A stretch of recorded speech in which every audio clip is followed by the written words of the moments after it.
Good morning and welcome back for day 2 of Orot HaTeshuva of Rav Avram Yitzchak HaKohen Cook. We mentioned last time that Teshuva is a status that begins before all of creation. That God began the notion of Teshuva prior to creating the universe. Istakabo Raisa, that he looked into the Torah and he created the world, means that their idea is loftier and holier than our existence itself. The notion of Teshuva predating the world can be connected back to Ma'aseh Breshit, to the creation of the universe. The Torah tells us, Vayar Elokim et kol asher asa v'hinei tov me'od. And on the last day of creation, the 6th day, God looked at everything that he made, and it was exceedingly good. It wasn't just good, it was v'hinei tov me'od. And then the Torah says, Vayihi erev, vayivoker yom hashishi. And there was evening and there was morning, and this was the 6th day. And the Gemara wants to know in Shabbos Peches Amud Aleph, why is it that the Torah says yom hashishi, the 6th day, with a hey hayediyah? Why not vayihi erev, vayivoker yom shishi, like all of the other days? Why must we call it the 6th day? The Gemara says, Hayasera lamali melamed shehisna kadosh baruch hu ma'aseh breshis, that God made the following condition with the creation, with the universe.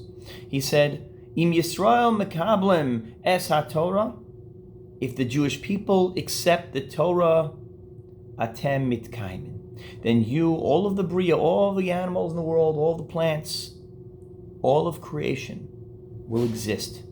V'im lav ani machsir etchem latov avo. You want to know why things are happening in the world? Natural disasters, all these things, it has to do with a chisaron, a lacking of Torah. That if the Torah is accepted fully by the Jewish people, then the world remains intact.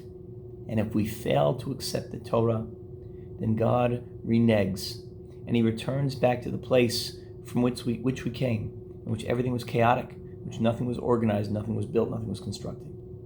The question is asked by the Yalkut Shimoni, why should the creation and the continued existence of the world be dependent upon the Jewish people, this small little nation, 0.2% of the planet, and whether they accept the Torah or not? Who cares whether we accept the Torah? Why should God make that the condition for the existence of billions of other people and animals and plants and countries and all sorts of other things? The Yalkut Shimoni gives a mashal, a parable. Torah says, the Torah was the vessel through which God built the world. Normally, when a king builds a palace, he doesn't build it just because he decides he wants to build it like a kid builds a sandcastle and he starts to construct. He has to plan it out. First, he has to consult the blueprints.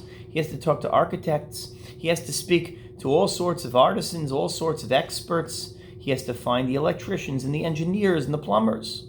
And then he has to get all the rights, all the permissions from the village and from the state. King doesn't just build it from scratch. The Yalkut Shimoni says that when the king of the world built the universe, he didn't just build it from scratch. He consulted a blueprint. He consulted the expert, and that was the Torah that he had created beforehand. That was the blueprint for the universe. And so you want to know why it's forbidden to open up a pit in your property on the street and risk other people falling in. It's not because we decide it's morally wrong. It's not because it hurts other people and we have a feeling that that's not correct. It's because God decided that there's a law about a shore and a bore, about an ox and a pit, and then he created a world around it which fit into that scheme, into that blueprint. This idea opens up for Rav Kook a fundamental idea in understanding Teshuva. For there are 2 stages in development of the world. There's the first stage of Histakel Be'oraisa, that God looked into the Torah, he looked into the blueprint, and then there's the Hagshama. Then there's the section where he Uvara Olma, where he created the world. The first step is the ideal. It's the picturesque vision of what the building is going to look like. Nothing's flawed. Nothing's out of proportion. Nothing's damaged. Everything is pristine and idyllic. That's the Istakabo Raisa. That's the din. That's the law that God had designated for the world. But then when he created the world, Vara Olma, there was a b'diavad status. There was a reduction of that ideal into a world of rachamim, because the Gemara tells us, Ein ha'olam miskayem al midas hadin. The world could not last because of midat hadin, because of strict adherence to rules and to the strictures that the artisans and that the architects and the blueprints insisted upon. And so God had to kivyochol compromise and create a world that was founded upon mercy, upon rachamim, upon compassion. And so when Hashem did that, when he went from the ideal of din, of the way it was supposed to be, to the pragmatic world of rachamim, of the Briat HaOlam, of the creation of the world, that compromise shifted something fundamental.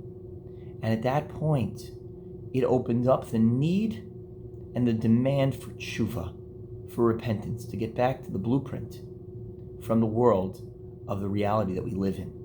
And with this, Rav Kook introduces an idea of Eitz Pri Ose Pri, which is one of the fundamental ideas which we'll talk about tomorrow, how God designed the fruit was supposed to be and supposed to taste, and how the fruit and the tree ended up tasting after the fact.